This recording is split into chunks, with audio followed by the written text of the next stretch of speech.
गौरी श्रवः केतकपत्र भंगम आकृष्य हस्तेन ददन्मुखाग्रे विघ्नं मुहूर्ताकलित द्वितीय दंत प्ररोहो हरतु द्वीपाश। मुहूर्त चिंतामणि में श्री गणेश जी का श्लोक कहा गया है और इसमें भगवान गणेश के उस स्वरूप का वर्णन किया गया है जिसमें वह अपने हाथ में केतकी के पत्तों का प्रयोग कर रहे हैं और अपने मुख को ढके हुए हैं। इसमें दंत प्ररोह का उल्लेख गणेश जी के दांतों के संदर्भ में किया गया है जो उनके एक दंत स्वरूप का प्रतीक। तो इसका उल्लेख हमने इसलिए किया है क्योंकि भगवान गणेश को विघ्नहर्ता माना गया है और वह सभी विघ्नों को हर लेते हैं। गणेश जी विषम परिस्थितियों में भी स्थिर रहते हैं और उनके प्रयासों से कठिनाइयां दूर हो जाती हैं। नमस्कार दोस्तों, वैदिक विज्ञान चैनल में आपका बहुत बहुत स्वागत है। इस श्लोक के साथ मैं कामना करता हूं कि भगवान श्री गणेश आप सभी लोगों की दुख दर्द और कठिनाइयों को हर लें और शुभता लाएं। दोस्तों, आज मैं आपसे चर्चा करने जा रहा हूं दीपावली के मुहूर्त के बारे में। इस वर्ष दीपावली के मुहूर्त के बारे में काफी संदेह बना हुआ है कि दीपावली 31 अक्टूबर को मनाई जाए या फिर 1 नवंबर को मनाई जाए। तो दोस्तों, मैं जो यहाँ पर आपसे चर्चा करूंगा वो कुछ पुराने शास्त्र, पुरानी जो कुछ ग्रंथ हैं उससे मैंने इन बातों को लिया है और उसके बेसिस पे ही मैं यहाँ पर आपको समझाने का प्रयास करूंगा और उन्हीं के बेसिस पे पंचांग बनाए जाते हैं। तो अपने देश में पंचांग के मुख्यतः 2 सिस्टम्स हैं, एक सौर पक्षीय सिस्टम और एक दृक पक्षीय। दृक पक्षीय का मतलब चित्रा पक्षी अयनांश पे उसकी जो एस्ट्रोनॉमिकल कैलकुलेशंस होती हैं वो हम करते हैं। ज्यादातर लोग और उत्तर भारत में ज्यादातर लोग दृक पक्षीय पंचांग सिस्टम को ही मान्यता देते हैं। यहाँ पर जो भी मैं गणना करने जा रहा हूँ वो दिल्ली के अक्षांश के अनुसार जो समय है, चाहे वो तिथि का समय हो या फिर सूर्योदय सूर्यास्त का समय हो या मुहूर्त की टाइमिंग हो, दिल्ली के अनुसार कर रहे हैं क्योंकि हर एक प्रदेश के समय को लेकर हम चर्चा नहीं कर सकते। बट यहाँ पर मैं आपको बता देना चाहता हूँ कि जो सूर्यास्त का समय है 1 नवंबर को, अभी हम आगे देखेंगे, वो ज्यादातर प्रदेशों में शाम को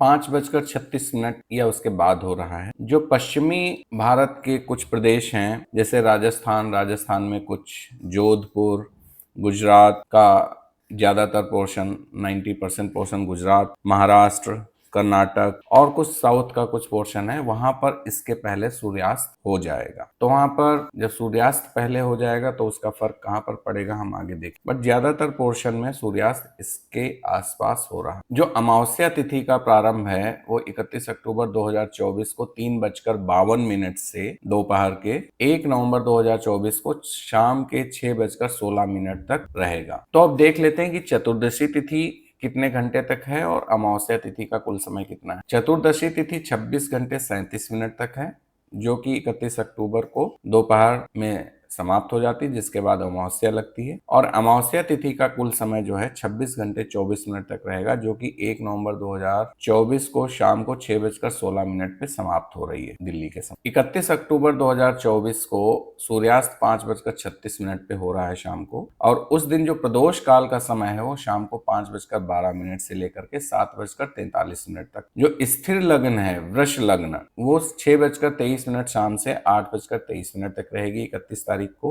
निशिता काल मध्य रात्रि के आसपास आता है तो 11:39 रात्रि को लेकर के 12:31 सुबह तक चलेगा। और सिंह लग्न भी एक स्थिर लग्न में कहा जाता है तो वो रात को 1 बजे से लेकर के सुबह 3:01 तो ये 31 अक्टूबर को आप देख रहे हैं कि अमावस्या तिथि में प्रदोष काल सम्मिलित हो रहा है। और 31 अक्टूबर को जो रात्रि की चौघड़ियां हैं जो शाम को सूर्यास्त के बाद स्टार्ट होती हैं, वो 2 शुभ चौघड़ियां मिल रही हैं। हमने यहाँ पर एक अमृत चौघड़िया का हमने समय लिया है जो कि शाम को 5:36 से 7:14 तक रहेगा और दूसरा एक चर चौघड़िया है जो 7:14 से 8:51 तक रहेगी। इसमें कोई भी काल वेला और ये सब कोइंसाइड नहीं कर रहा है इन चौघड़िया के साथ। और ये टाइमिंग हमने इसलिए लिया है क्योंकि प्रदोष काल और इस चौघड़िया का समय मैच कर रहा है, यानी कि शुभ चौघड़ियां भी आपको मिल रही हैं और प्रदोष काल भी मिल रहा है, तो इस दिन भी लक्ष्मी पूजन किया जा सकता है। 1 नवंबर 2024 जो सूर्यास्त है वो भी 5:36 पे हो रहा है और प्रदोष काल 5:36 मीन्स उसी समय से स्टार्ट हो रहा है और 8:11 तक चलेगा। लेकिन इस बीच में आपको देखना है कि अमावस्या तिथि फॉल कर रही कि नहीं फॉल कर रही। तो अमावस्या तिथि का एंडिंग टाइम क्या है? 6:16। यहाँ पर आप देख सकते हैं अमावस्या तिथि का 6:16 तक समाप्ति काल है। तो लगभग 40 मिनट सूर्यास्त के बाद तक प्रदोष काल रहेगा, जो कि 1 घटी से ज्यादा है। 1 घटी का मतलब है 24 मिनट से ज्यादा, 40 मिनट तक ये प्रदोष काल रहेगा। और जो स्थिर लग्न है वो 6:20 के बाद से शुरू हो रहा है। तो ये स्थिर लग्न अमावस्या के बाद, अमावस्या तिथि खत्म हो जा रही है, उसके बाद ये स्थिर लग्न आ रही है, वृष लग्न। निशिता काल रात्र को 11:39 से 12:31 तक रहेगा, नवंबर 2 तक। अब यहाँ पर हम एक चौघड़िया भी देख लेते हैं। तो जो चर चौघड़िया है वो शाम को 4:13 से 5:36 तक रहेगा, जो कि अमावस्या में फॉल कर रही है ये चौघड़िया। और इसके बाद कोई भी शुभ चौघड़िया नहीं है, क्योंकि कहीं पर काल वेला आ रही है और कहीं पर उद्वेग है, इसलिए शुभ चौघड़िया हम उसको नहीं मान के चलते हैं। और इस बीच स्वाति नक्षत्र जो कि 31 अक्टूबर को शुरू नहीं हो रहा है, 31 अक्टूबर की मध्य रात्रि को शुरू हो रहा था, मतलब 1 नवंबर की मध्य रात्रि को 12:46 और ये 2 नवंबर की सुबह 3:31 से पे खत्म होगा स्वाति नक्षत्र। तो 31 अक्टूबर को मध्य रात्रि के बाद, मतलब 1 नवंबर लग जाएगा, 12:46 से स्वाति नक्षत्र शुरू हो रहा है। 31 अक्टूबर के निशिता काल की टाइमिंग खत्म होने के बाद शुरू हो रहा है और पूरा स्वाति नक्षत्र फॉल कर रहा है 1 नवंबर तक। मीन्स पूरी जो सूर्योदय के बाद अमावस्या तिथि आएगी और शाम को जब अमावस्या तिथि खत्म हो रही है तब तक ये स्वाति नक्षत्र चल रहा है। अब ये सब मैं आपको बैकग्राउंड बता रहा हूँ, इसका अब आगे देखते हैं यूज क्या है। तो यहाँ पर 1 नवंबर को मैंने बताया कि अमावस्या तिथि 6:16 तक खत्म हो जाएगी, और जो कि निशिता मुहूर्त के साथ नहीं। जो काली पूजन किया जाता है दीपावली में वो निशिता मुहूर्त में किया जाता है, उसका एक अपना विशेष महत्व है। अब यहाँ पर जो मैंने ये श्लोक लिए हैं, ये श्लोक हमने धर्म सिंधु से लिए हैं। तो यहाँ पर इसमें क्या बताया गया है? अथ अश्विन अमावस्यायाम प्रातरभ्यंग प्रदोषे दीपदान लक्ष्मी पूजनाति विहितम तत्र सूर्योदयम व्याप्यास्तोत्तरम घटिकाधिकरात्रि व्यापिनी दशेम सती न संदेहा। तो यहाँ पर जो बताया गया है कार्तिक अमावस्या के बारे में, उसमें प्रदोष के समय लक्ष्मी पूजन को महत्व दिया गया है। परा दिने एवं दिन द्वयेपि वा प्रदोष व्याप्तौ परा पूर्वत्रैव प्रदोष व्याप्तौ लक्ष्मी पूजनादौ पूर्वा।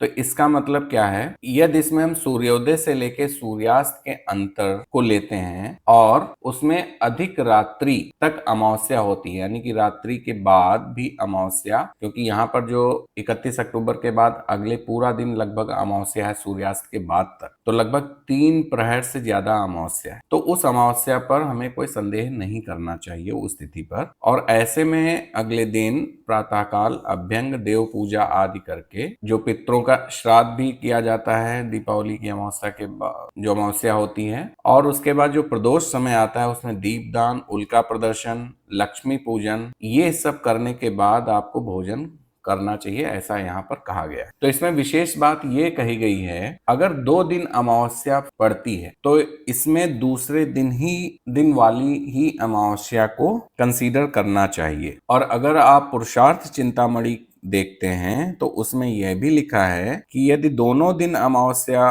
प्रदोष में स्पर्श नहीं करती, यहाँ पर तो क्या हो रहा है कि पहले दिन अमावस्या में भी प्रदोष काल आ रहा है और दूसरे दिन अमावस्या में भी प्रदोष काल आ रहा है। लेकिन पुरुषार्थ चिंतामणि में यह भी कहा गया है कि अगर दोनों दिन भी अमावस्या प्रदोष को स्पर्श नहीं करती है, मतलब कॉमन पीरियड नहीं आता है, तब भी दूसरे दिन ही लक्ष्मी पूजन करना चाहिए। और तिथि निर्णय में ये लिखा गया है, इयम प्रदोष व्यापिनी ग्राह्या दिन द्वये सत्वा सत्ते परा। तो हर एक जगह हमको ये देखने को मिल रहा है कि जो दूसरे दिन की अमावस्या है, अगर उसमें प्रदोष आ रहा है या नहीं आ रहा है तो उसी दिन लक्ष्मी पूजन करना चाहिए। अब इसमें आगे देखते हैं, पूर्वत्रय व्याप्त रीति पक्षे परत्र यामत्रयाधिक व्यापि दर्शे दर्शापेक्षया प्रतिपद वृद्धि सत्वे लक्ष्मी पूजादिकमपि परत्रवैत्युक्तम्। एतन्मते उभयत्र प्रदोषा व्याप्ति पक्षेपि परत्र दर्शस्य शार्धया मात्रयाधिक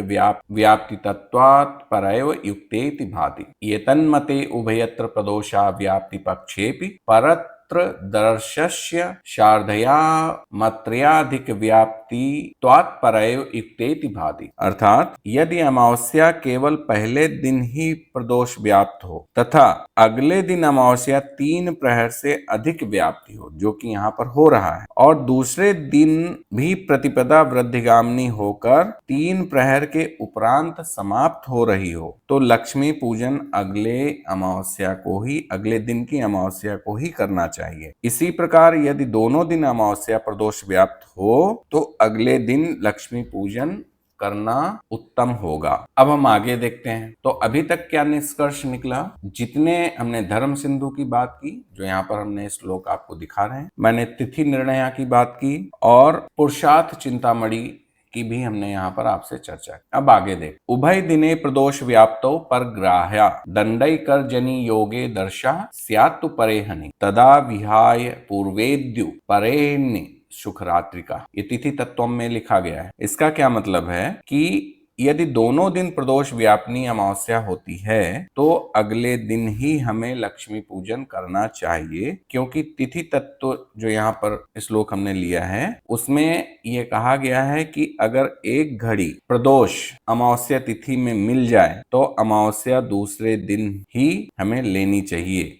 प्रथम दिन की अमावस्या को हम छोड़ दें तो अगले दिन की अमावस्या सुख रात्रि होती है। लेकिन ये भी है कि दीपावली में निशिता काल का भी बहुत ही वर्णन किया गया है और बहुत ही जरूरी है। लेकिन ये जो हम पूजन करते हैं, लक्ष्मी पूजन करते हैं, दीप दान करते हैं, ये सब जो करते हैं ये कर्म है। तो ये कर्म काल जो है प्रदोष में ही किए जाते हैं, इसलिए प्रदोष काल में ही दीप दान करना चाहिए। प्रदोष समय लक्ष्मीं पूजयित्वा ततः क्रमात् दीप वृक्षाश्च दातव्यः शक्त्या देव ग्रहेषु च। तो जितना भी निर्णय सिंधु है, धर्म सिंधु है, पुरुषार्थ चिंतामणि है, तिथि निर्णय है, जितने भी ग्रंथ हैं इनके अनुसार दोनों दिन प्रदोष काल में अमावस्या की व्याप्ति कम या अधिक होने पर दूसरे दिन ही सूर्योदय से सूर्यास्त में जो प्रदोष व्यापिनी तिथि पड़ती है, तो यहाँ पर 1 नवंबर को सूर्योदय के समय भी अमावस्या है और सूर्यास्त के समय भी अमावस्या है, और उस दिन 40 मिनट का प्रदोष काल भी अमावस्या तिथि के अंतिम उसमें पड़ रहा है। तो उस अमावस्या के दिन ही लक्ष्मी पूजन करना शास्त्र सम्मत होगा। अब हम थोड़ा सा पीछे जाते हैं और यहाँ पर आप देखिए कि जो धर्म सिंधु में हमने श्लोक यहाँ पर आपको दिखाया हुआ है, लास्ट में देखिए चतुर्दश्यादि दिन त्रयेपि दीपावली संग के यत्र यत्राहि स्वाति नक्षत्र योगस्तस्य प्राशस्त्यातिशयः अस्यामेव निशीथोत्तरम नगर स्त्रीभिः स्वगृहागणादल लक्ष्मीनि शारणम कार्यम। तो यहाँ पर मोटा मोटी क्या कहा गया है, यहाँ पर जो मेन पॉइंट है वो ये है कि चतुर्दशी आदि से जो 3 दिन जो दीपावली के हैं, जिनमें जिसमें स्वाति नक्षत्र का योग होता है, कौन से नक्षत्र का? स्वाति नक्षत्र का योग होता है, उस दिन की अधिक मान्यता होती है। और आपने देखा होगा कि दीपावली के दिन अर्धरात्रि के बाद जो घर की महिलाएं होती हैं वो अपने घर के आंगन से दरिद्रता को निष्कासित करती हैं, अलक्ष्मी जिसको बोलते हैं उसको निष्कासित कर। तो इस श्लोक में ये चर्चा की गई है। लेकिन जो हमारा मेन पॉइंट है मेरा बताने का वो ये है कि स्वाति नक्षत्र का योग होना चाहिए। अब स्वाति नक्षत्र का योग जो है 1 नवंबर को यानी कि 31 अक्टूबर की मध्यरात्रि के बाद 12:46 से शुरू हो रहा है स्वाति नक्षत्र, और उसका चौथा चरण 1 नवंबर की मध्यरात्रि के बाद यानी कि 2 नवंबर की सुबह 3:31 तक चलेगा। तो जो 1 नवंबर का पूरा दिन है वो स्वाति नक्षत्र में आता है, और अमावस्या का अंतिम चरण उस दिन जो प्रदोष काल पड़ रहा है 1 नवंबर की शाम को 5:36 से 8:11, वो भी स्वाति नक्षत्र में फॉल कर रहा है, अमावस्या तिथि भी फॉल कर रही है। तो 1 नवंबर शास्त्र सम्मत है लक्ष्मी पूजन के लिए। भविष्य पुराण में भी और ज्योतिर्निर्बंध में भी ये कहा गया है, कार्तिक स्यासिते पक्षे लक्ष्मी निदाम विमुच्यति सच दीपावली प्रोक्ता सर्व कल्याण रूपिणी। ये ज्योतिर्निबंध में कहा गया है कि जो महालक्ष्मी पूजन है, उन दीपावली का जो महापर्व है कार्तिक अमावस में प्रदोष काल को अगर होता है तो बहुत ही शुभ होता है, विशेष शुभ होता है। भविष्य पुराण में कहा गया है कार्तिके प्रदोषे तु विशेषेण अमावस्या निशा वर्धके तस्याम संपूज्येत देवीम भोग मोक्ष प्रदायिनी। तो यहाँ पर भी प्रदोष काल को ही विशेष प्रशस्त बताया गया है। और साथ ही साथ मैं आपको बता दूं कि जो अयोध्या में हमारा श्री राम जी का जो अभी मंदिर है, वहां पर भी जो वहाँ के महंत हैं, जो पुजारी हैं, उन्होंने भी ये क्लियर कर दिया है कि वहां पर दीपावली 1 नवंबर को ही मनाई जाएगी। तो ये सब जो पूरी हमने चर्चा की है, इसको देखते हुए 1 नवंबर ही शुभ है। लेकिन चूंकि दोनों दिन पड़ रहा है, प्रदोष काल तो 31 अक्टूबर को भी पड़ रहा है और इस दिन भी पड़ रहा है। निशिता काल में जो काली पूजा है वो 31 अक्टूबर की मध्यरात्रि को ही अच्छा समय पड़ रहा है। तो मेरा मत ये है कि शास्त्र के अनुसार ही चलना चाहिए, लेकिन फिर भी अगर बहुत ही संदेह है, कुछ भी समझ में नहीं आ रहा है, ये जितनी भी हमने चर्चा की ये भी समझ में नहीं आ रही है, तो हमें तो माता लक्ष्मी और श्री गणेश जी की पूजा ही तो करनी है। तो अगर हम 2 दिन लक्ष्मी पूजन कर लेते हैं तो उसमें हमें 2 गुना 4 गुना अत्यंत लाभ ही लाभ, उसमें कोई नुकसान नहीं। और चूंकि ये जो दीपदान है, दीपक जलाना है, ये तो 5 दिन चलता है, तो हमें तो 2 ही दिन लक्ष्मी पूजन करना की यहाँ पर हम बात कर रहे हैं, तो उसमें कोई संदेह नहीं होना चाहिए। तो दोस्तों, यहाँ पर मेरा चर्चा करने का सिर्फ इतना ही कारण था कि जो शास्त्र सम्मत है उसके अनुसार ही हमें अगर चलना पड़े तो चलना चाहिए। तो उसके अनुसार 1 नवंबर को दीपावली है, और अगर आपको कोई संदेह है तो 2 दिन भी लक्ष्मी पूजन कर सकते हैं। अगर आपको मेरी ये चर्चा पसंद आई हो तो जरूर आप मेरे चैनल को सब्सक्राइब कीजिए, लाइक। बहुत बहुत धन्यवाद।